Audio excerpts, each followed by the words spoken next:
Hello, everyone. Welcome to your Wisdom Wednesday. I'm Mark Floerke, Bakerpedia's Baked in Science podcast host.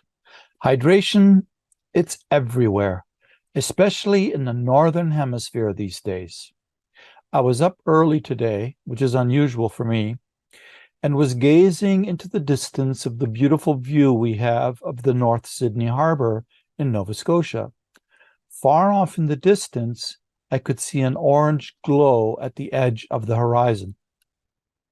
Now, you're probably thinking, hey, Mark, that thing is called sunrise. I might agree with you, except in our hemisphere, the sun rises east of the horizon, not southwest. And it was about 2 hours before sunrise as well. This orange glow was the effect caused by massive forest fires far in the distance, now gradually under control of the firefighters.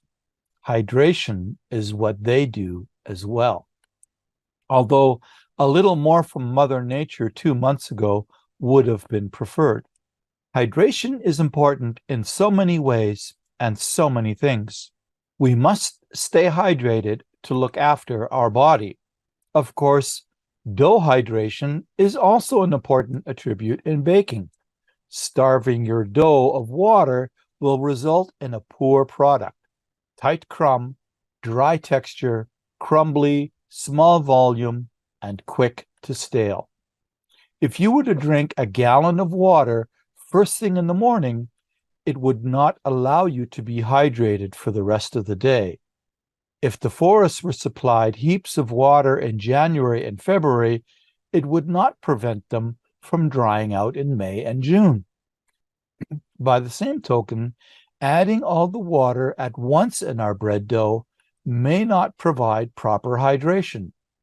In our bodies, hydration goes to the various parts of our organs for a multitude of functions and can only do this effective in a gradual process. The trees in the forest need to take up water through their roots, deep beneath the soil, and continuously transport it up to their limbs and leaves. The gluten in our dough also needs some time to correctly and fully hydrate. Otherwise, the water simply clings to the exterior of starch particles, some getting absorbed when baking, much of it flashing off in the oven. The kneading and mixing of the dough is the human ingenuity to help accelerate and improve that hydration, and still it can only do so much. Gluten likes to take its own sweet time. In the small batch artisanal methods, we see timelines with folding and resting over a total of several hours in most cases. For high hydration dough in commercial production, it is best to start at 60 to 70% hydration, mix up until or close to the cleanup stage, then gradually add the remaining water, roughly 5% at a time. If you can afford a 10 to 15-minute autolaze in the onset in your production planning, it will benefit the dough development and mix time. At this point, I would also like to tell you about the next episode of Baked in Science. I had the honor and opportunity to sit down with Dipak Roda of Enzyme Innovation. We had a fascinating conversation where Dipak has been able to share a wide range of enzyme solutions and applications for baking.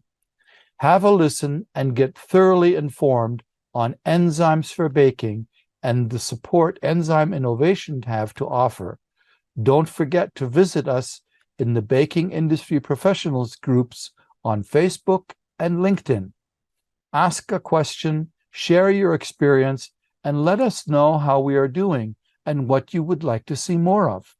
Until the next time, stay hydrated. I'm Mark Floerke, Bakerpedia's Baked in Science podcast host, and this has been your Wisdom Wednesday.